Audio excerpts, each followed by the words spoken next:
इस कहानी की शुरुआत में हम चांद पर एक बहुत बड़े ब्लास्ट को देखते हैं। ब्लास्ट की वजह से चांद का 70% हिस्सा खत्म हो जाता है। इसके बाद हमें जापानी मिलिट्री को दिखाया जाता है जो ऑक्टोपस जैसे दिखने वाले एक क्रिएचर को खत्म करने के लिए अपने सोल्जर को भेजती है, लेकिन वह क्रिएचर उन सारे सोल्जर को खत्म कर देता है। यहाँ हमें पता चलता है कि उसी ऑक्टोपस जैसे दिखने वाले क्रिएचर ने ही चांद पर वह ब्लास्ट किया था, जिसके कारण चांद का 70% हिस्सा बर्बाद हो चुका है। इसके बाद हमें जापान के एक हाई स्कूल का सीन दिखाया जाता है जो जापान का एक बहुत ही फेमस स्कूल है। इस दौरान हम उस स्कूल में पढ़ने वाले कुछ ऐसे बच्चों को देखते हैं जो पढ़ने में बहुत ही ज्यादा कमजोर थे। इस कारण उन्हें स्कूल अथॉरिटी क्लास 3 नाम की एक अलग क्लास में ट्रांसफर करती है ताकि वह अपना परफॉर्मेंस बाकी बच्चों से भी अच्छा कर सके। वह क्लास स्कूल से कुछ ही दूरी पर थी और यहाँ हम उस क्लास को देख पाते हैं जहाँ उन सारे बच्चों को पढ़ाने के लिए ले जाया जाता है। वो रूम एक खंडर जैसा था। यहाँ हम उसी ऑक्टोपस जैसे दिखने वाले क्रिएचर को देखते हैं जो दरअसल एक एलियन है और उसी ने चांद को बर्बाद किया था जो अगले साल पृथ्वी को भी बर्बाद करने वाला है, जिसका नाम कोरोसेंस है। यहाँ मिनिस्ट्री ऑफ डिफेंस के एक ऑफिसर को देखते हैं जिसका नाम टाडोमी है जो एक ट्रेन सोल्जर है जो वहाँ मौजूद सारे बच्चों को गाइड करने के लिए वहाँ मौजूद है, जो सभी बच्चों को बताता है कि ऑक्टोपस जैसा दिखने वाला ये एलियन बहुत ही तेज है जिसकी स्पीड को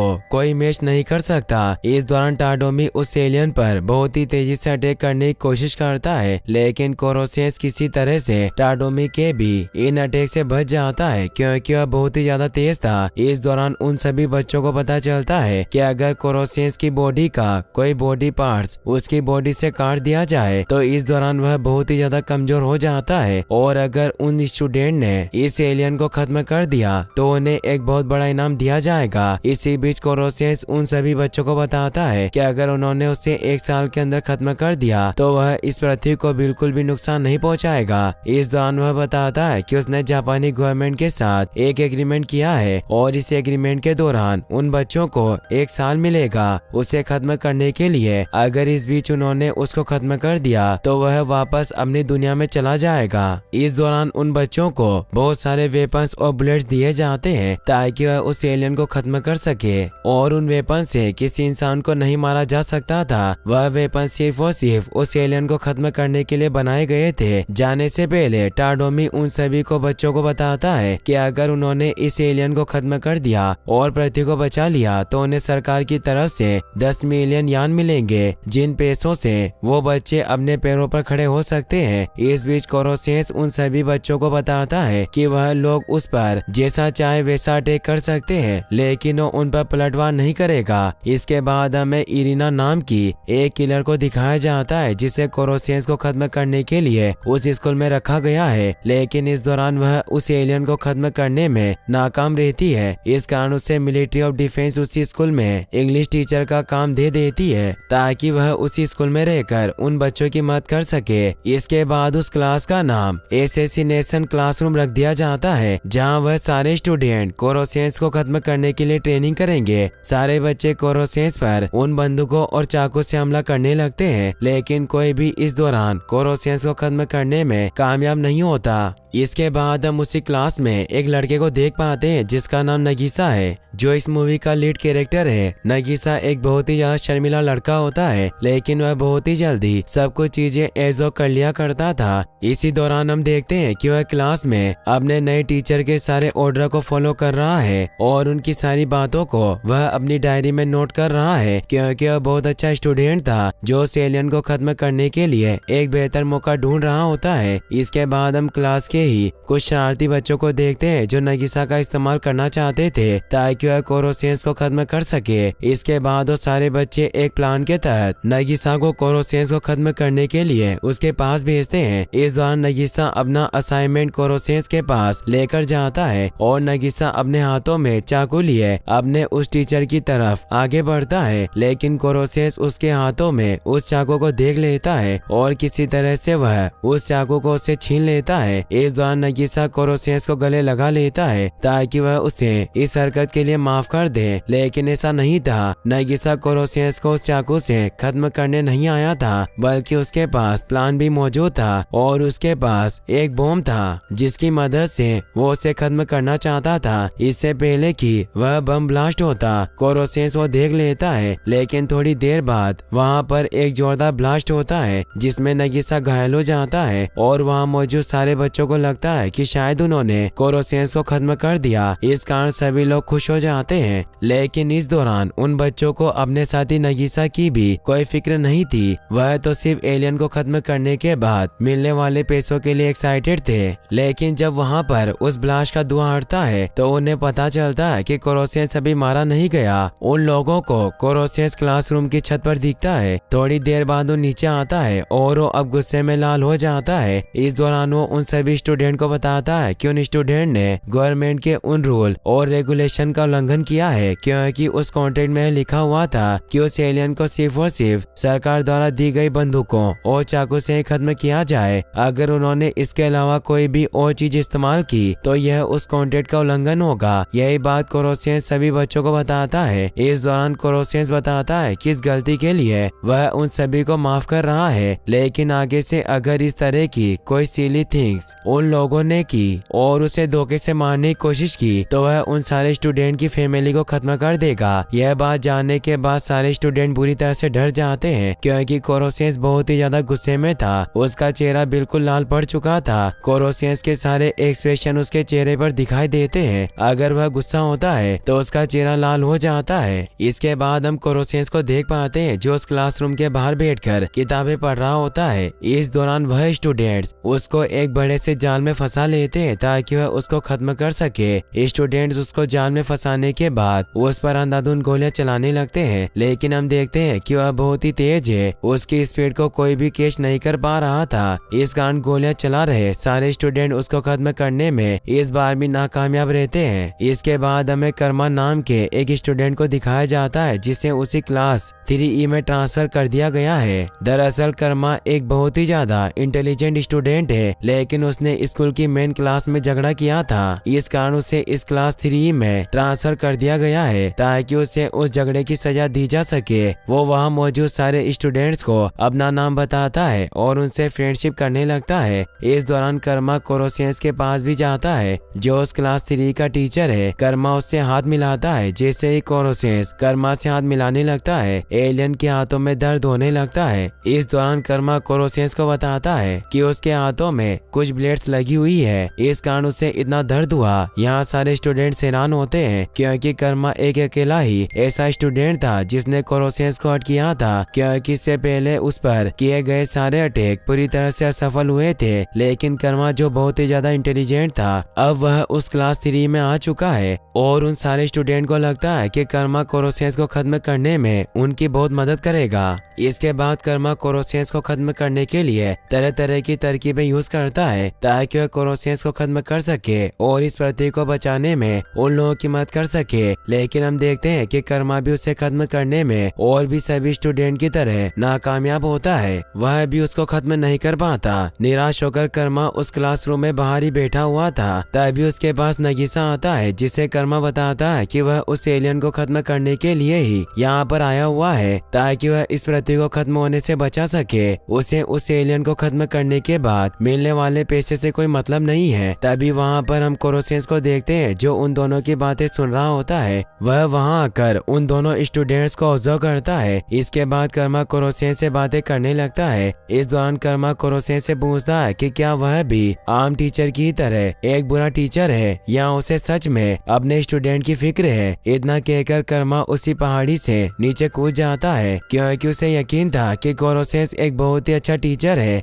जो किसी भी हालत में अपने स्टूडेंट के बारे में हमेशा ही अच्छा सोचा करता है। उसे यकीन था कि कोरोसेस उसे बचाने के लिए जरूर आएगा। इस दौरान कर्मा अपने हाथों में एक गन लेकर कूदता है ताकि जब कोरोसेस उसे बचाने के लिए उसके पास आए तो उसे खत्म कर दे, क्योंकि जब कोरोसेस कर्मा को बचाने के लिए उसके पास आएगा तो उसकी स्पीड बहुत ही कम होगी। इसी मौके का फायदा उठाकर कर्मा उसे खत्म कर सकता था। अब कर्मा नीचे गिरने वाला होता है। तभी कोरोसेस अपनी बॉडी की मदद से एक बहुत बड़ा जाल बना लेता है और इससे पहले कि कर्मा नीचे गिरता वह कर्मा को उसी जाल से बचा लेता है। और यहाँ हमें पता चलता है कि वह एलियन एक बहुत ही अच्छा टीचर है जिसे अपने स्टूडेंट की बहुत ही परवाह है, लेकिन उसे अपनी भी उतनी परवाह है जितनी उसे स्टूडेंट की है। इसके बाद हमें जापानी मिलिट्री हेडक्वार्टर को दिखाया जाता है, जहां हमें पता चलता है कि उस एलियन द्वारा चांद पर किए गए अटैक को अब 2 महीने से ज्यादा हो चुके हैं। इस कारण पूरी दुनिया के देश जापान को लेकर बहुत गुस्से में है, क्योंकि जापान गवर्नमेंट उस एलियन को खत्म नहीं कर पा रही थी और वो सिर्फ नियम और रेगुलेशन से ही उसे खत्म करना चाहती है। इसी कारण उन्होंने उन स्टूडेंट को इस काम में लगाया है, क्योंकि वो बहुत ही खतरनाक है। दुनिया भर के देशों ने मिसाइल जापान की तरफ भेजने के लिए स्टैंड बाय पर रखी हुई है, जिनको भी कोरोसेंस ने कंट्रोल करके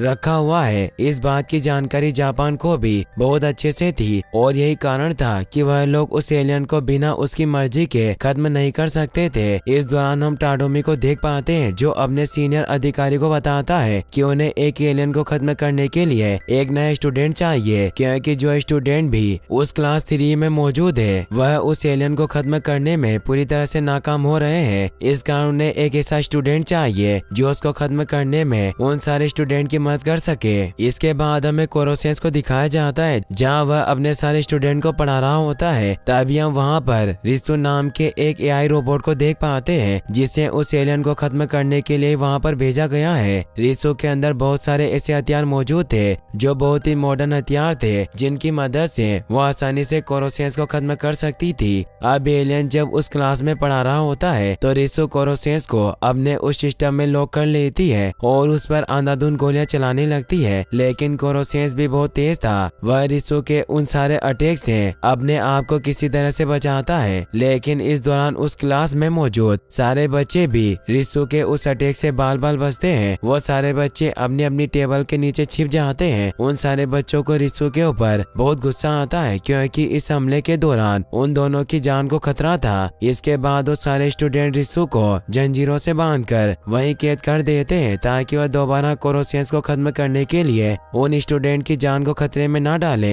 इधर कोरोसेंस जो उस हमले से बच चुका था वह रिसु के पास आता है, जो रिसु को बताता है कि उसके अंदर का गुस्सा उसे जीतने नहीं देगा, क्योंकि वह सिर्फ गुस्से में उसके ऊपर अटैक कर रही है। अगर वह अपना दिमाग यूज करके उन सारे स्टूडेंट के साथ एक मैनुअल प्लान बनाए जिससे कि उसको खत्म किया जा सके, तो उसको आसानी से खत्म कर सकती है। अगले ही दिन हम क्लास में मौजूद सभी स्टूडेंट को देखते हैं, जिनके मोबाइल पर एक एआई ऐप डाउनलोड हो जाता है और यह रिसु का ही ऐप है, जिसने उसे उन सारे स्टूडेंट के मोबाइल में ऐड कर दिया था। वह चाहती थी कि सारे स्टूडेंट्स उससे कनेक्टेड रहें और वो सभी लोग मिलकर कोरोसेंस को खत्म करने में रिसु की मदद करें। इसके बाद हम इटोना नाम के एक छोटे से लड़के को देखते हैं, जो वहीं पर छत तोड़कर आ चुका था, जिसके साथ उसका ट्रेनर भी मौजूद होता है। वह सभी स्टूडेंट को बताता है कि वह कोरोसेंस का सगा भाई है और वह उससे ज्यादा ताकतवर है, जो कोरोसेंस को एक ही झटके में खत्म कर सकता है। यहाँ इटोना की बॉडी से निकलते हुए कुछ टेंटिकल्स को देख पाते हैं, जैसे कि कोरोसेंस की बॉडी में मौजूद थे। यहाँ हम समझ पाते हैं कि कहीं ना कहीं इटोना कोरोसेंस का कुछ न कुछ तो लगता था, क्योंकि उसके भी उसी की तरह टेंटिकल्स थे। इटोना अपने आप को सबसे ज्यादा बेहतर बताता है। इस दौरान वो कोरोसेंस को चैलेंज करता है और उससे फाइट करने के लिए आगे आता है। वहाँ मौजूद इटोना का ट्रेनर सभी को बताता है कि इटोना की स्पीड कोरोसेंस से भी ज्यादा तेज है। अब यह बात सुनकर कोरोसेंस को बहुत ज्यादा गुस्सा आ जाता है, लेकिन उसे भी कहीं न कहीं लग रहा था कि इटोना उसका कोई रिलेटिव है। लेकिन अब वह बहुत गुस्से में था, क्योंकि इटोना बार बार उससे बेहतर अपने आप को बता रहा था। इस कारण वो उससे लड़ने लगता है। वो इटोना को छोटा बच्चा समझकर अंडर एस्टिमेट कर देता है। इस फाइट के दौरान इटोना कोरोसेंस के ऊपर भारी पड़ने लगता है, लेकिन अब कोरोसेंस बहुत ज्यादा गुस्से में आ जाता है, जो उसे एक ही झटके में वहाँ से दूर स्कूल से बाहर फेंक देता है। और इस तरह से इटोना भी उस एलियन को खत्म करने में बिल्कुल ही नाकामयाब होता है। इस कारण उसका ट्रेनर उसे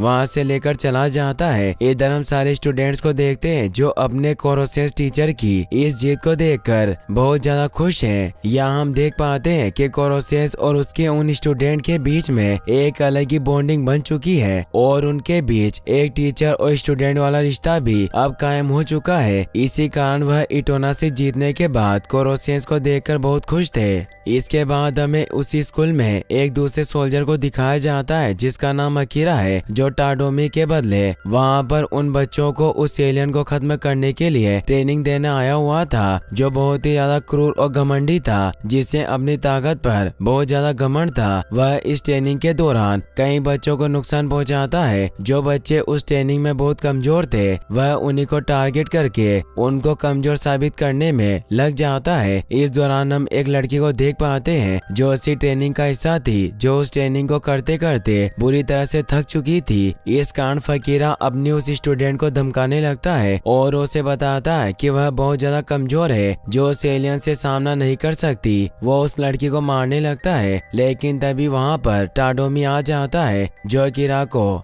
ऐसा करने से रोकता है। अकीरा जो घमंडी था, जिसे अपनी ताकत पर बहुत नाज था, वह टाडोमी को कहता है कि अगर इन स्टूडेंट्स में से किसी ने भी उसे कंट्रोल कर लिया तो वह यहाँ से इस ट्रेनिंग को छोड़कर चला जाएगा। टाडोमी को अपने उन सारे स्टूडेंट पर यकीन था कि वह किसी तरह अकीरा को कंट्रोल कर लेंगे, इस कारण वह उसके उस चैलेंज को एक्सेप्ट कर लेता है। इसके बाद हम नगीसा को देख पाते हैं जो अकीरा को कंट्रोल करने के लिए उसकी तरफ आगे बढ़ता है, क्योंकि नगीसा ही एक ऐसा बंदा था जो देखने में बहुत ही ज्यादा कमजोर था लेकिन अंदर से बहुत ही इंटेलिजेंट था, जो किसी भी हाल में अपने सामने वाले अपोनेंट को हरा सकता था। यही कारण था कि टाडोमी ने अकीरा को कंट्रोल करने के लिए उसको चुना था। नगीसा अकीरा को कंट्रोल करने के लिए आगे बढ़ता है। वो उसके सामने पहुंचने पर एक प्यारी सी स्माइल देकर अकीरा को डिस्ट्रैक्ट करता है और मौका देकर अकीरा के ऊपर चाकू अड़ा देता है, जिस कारण अकीरा उसके कंट्रोल में आ जाता है। इसके बाद डील के मुताबिक अकीरा को वहाँ से जाना पड़ता है। ऐसे ही कई दिन गुजरते हैं और कोरोसेंस उन सभी स्टूडेंट को पढ़ा रहा होता है, लेकिन एक दिन बारिश होने के कारण कोरोसेंस की बॉडी फूलने लगती है और वह कमजोर होने लगता है। इस बात को नगीसा भी नोटिस करता है और वह समझ जाता है कि कोरोसेंस को पानी से एलर्जी है। इसके बाद कोरोसेंस उन सारे स्टूडेंट को बताता है कि अगर वह सभी लोग आने वाले फाइनल एग्जाम में फर्स्ट डिवीजन रैंक हासिल करेंगे तो वह उन्हें खुद को खत्म करने का मौका देगा, और जो भी फर्स्ट डिवीजन हासिल करेगा वो उन स्टूडेंट को अपने उन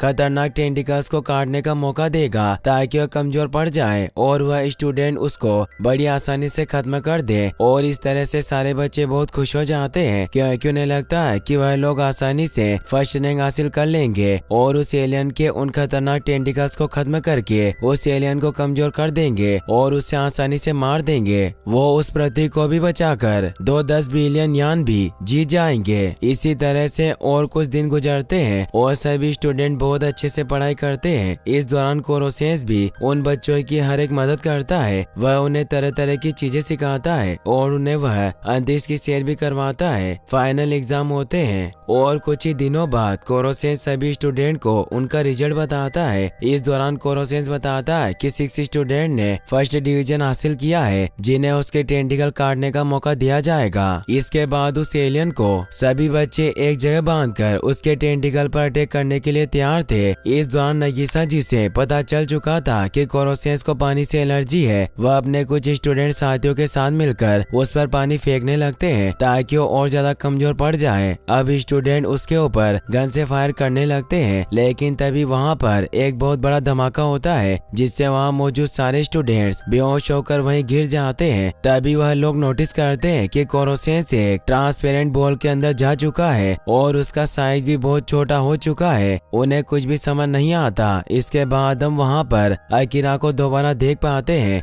जो उन स्टूडेंट्स और टाडोमी से बदला लेने के लिए वहां आ चुका था। जहां जाकर वह सभी को बताता है कि इटोना भी उसका ही साथी है जो कोरोसेंस को खत्म करने के लिए यहां आया था। और जिस दौरान इटोना उस क्लास में आया था उसके साथ जो ट्रेनर था वह अकीरा ही था। इटोना भी सारे स्टूडेंट्स पर हमला करने के लिए अकीरा के साथ वहाँ मौजूद था। इस दौरान अकीरा उन सभी स्टूडेंट्स को बताता है कि उनके बेहोश होने में भी उसी का हाथ है, क्योंकि उसने उनके पानी में एक ऐसा वायरस मिला दिया था जिसकी मदद से वह धीरे धीरे कमजोर पड़ने लगे हैं और वह 3 ही दिनों में अपनी जान खो देंगे। और अगर उन्हें अपनी जान बचानी है तो उन्हें अकीरा और इटोना से मुकाबला करना होगा, क्योंकि उन्हीं लोगों के पास उस वायरस का एंटीडोट है। सारे स्टूडेंट वहीं पर बेहोश पड़े हुए थे। नगीसा और कर्मा ही 2 ऐसे स्टूडेंट्स थे जो अब उन लोगों से लड़ने के लिए वहाँ मौजूद थे। कर्मा नगीसा को लेकर वहीं बने एक टावर की तरफ जाता है। इटोना भी उन लोगों का पीछा करते हुए उसी टावर पर आ जाता है। दरअसल नगीसा और कर्मा इटोना को लेकर उस टावर पर इस कारण आए थे क्योंकि बारिश होने वाली थी और तभी बारिश होती है जिस कारण इटोना भी कोरोसियंस की तरह ही कमजोर पड़ने लगता है। इसी बात का फायदा उठाकर नगीसा उसके सारे टेंटिकल्स काट देता है, जिससे भी वो बहुत ज्यादा कमजोर हो जाता है। इसके बाद वह लोग उस टावर से नीचे आते हैं, जहाँ पर अकीरा उन दोनों को बताता है कि वह उन सारे स्टूडेंट्स को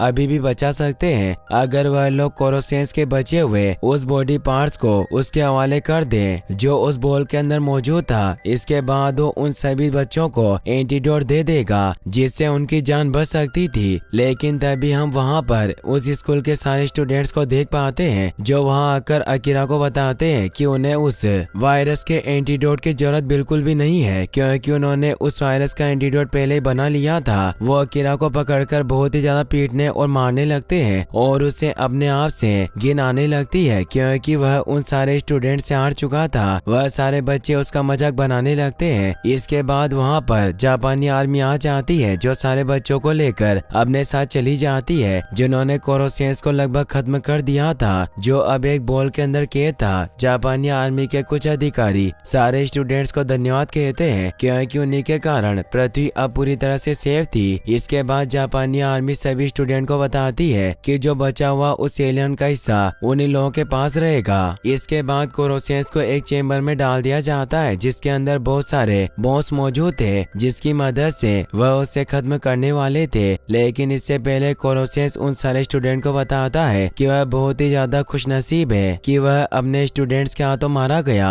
और वह जानता है कि उसके सारे स्टूडेंट्स सभी लोगों से बहुत बेहतर है, जो अपनी इस जिंदगी में कुछ न कुछ अच्छा हासिल जरूर करेंगे। यह सुनने के बाद वहाँ मौजूद सारे स्टूडेंट्स इमोशनल हो जाते हैं। उन्हें लगता है कि उन्होंने कोरोसियंस को जापानी आर्मी के हवाले करके और उसे खत्म करने में उनकी मदद करके बहुत बड़ी गलती की है, क्योंकि वह एक बहुत अच्छा टीचर था। लेकिन थोड़ी देर बाद जापानी आर्मी पूरी दुनिया के सामने लाइव ही कोरोसियंस को खत्म कर देती है, जिसके बाद जापानी आर्मी के लोग बहुत ज्यादा खुश होते हैं। लेकिन हम उन बच्चों को देख पाते हैं जो वहीं मौजूद थे, जो अपने उस टीचर के जाने के बाद बहुत ज्यादा दुखी है। वो सारे बच्चे फूट फूट कर रोने लगते हैं। इस दौरान हम नगीसा को देखते हैं, जिसे सबसे ज्यादा कोरोसियंस के मरने का दुख था। तभी जब वो रो रहा था, वहाँ पर कोरोसियंस का एक हाथ पीछे से आता है, जो उसे आंसू पहुँचने के लिए एक रुमाल देता है, जिसे देखकर वहाँ मौजूद उसके सारे स्टूडेंट बहुत खुश हो जाते हैं। इसके बाद जापानी आर्मी डिसाइड करती है कि कोरोसियंस को खत्म नहीं किया जा सकता। इस कारण उसे एक बार फिर से क्लास 3 का टीचर बना देते हैं, और वहाँ पर वही सारे बच्चे पढ़ने लगते हैं जो उस टीचर के बहुत ज्यादा करीब आ चुके थे। इसके बाद हम उसी छोटे से बच्चे इटोना को भी देख पाते हैं, जो आने के बाद अब उस टीचर का स्टूडेंट बनने के लिए और उससे पढ़ने के लिए वहाँ आ चुका था। और इसी के साथ इस मूवी की हैप्पी एंडिंग हो जाती है। गाइस, अगर आपको वीडियो पसंद आया हो तो इस वीडियो को लाइक करने के साथ साथ चैनल को सब्सक्राइब जरूर कर लेना। मिलते हैं नेक्स्ट वीडियो में। Thanks for watching.